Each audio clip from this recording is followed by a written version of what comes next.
எக்கனாமிக்ஸே தெரியாதவங்களுக்கு கூட சம்டைம்ஸ் இந்த டவுட் எப்பயுமே வருங்க. ஒரு நாட்டில் நிறைய பணத்தை பிரிண்ட் பண்ணி கொடுத்துட்டா நாட்டில் இருக்கிற எல்லா பிரச்சனையும் சால்வ் ஆகிடும்ல அப்படின்னு நிறைய பேர் நினச்சிருப்பாங்க. ஆனால் ஒரு கற்பனைக்காக சொல்கிறேன், இந்த வீடியோவை பாருங்கள். ஒருத்தர் கொஞ்சம் காசு வச்சுருக்காரு. இந்த ஷெல், அதாவது இந்த கிளிஞ்சர்னு சொல்கிறோம் இல்லையா, அதை வச்சுக்கிங்களேன்.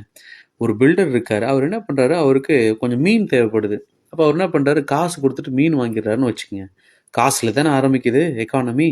இப்போ இது அப்படியே அடுத்தடுத்த ஆட்களுக்கு போகுது. இந்த ஃபிஷர்மேன் காசு கொடுத்துட்டு வந்து கிளாத்ஸ் வாங்கிக்கிறாரு. கிளாத்தை சேல் பண்ணுறவர் காசு கொடுத்துட்டு வந்து ஃபார்மர் கிட்ட இருந்து ஃப்ரூட்ஸ் வாங்கிக்கிறாரு. இப்போ இந்த பில்டர் பார்த்தீங்கன்னா பில்டிங் கட்டி கொடுத்துட்டு காசை திருப்பி வாங்கிடுறாரு.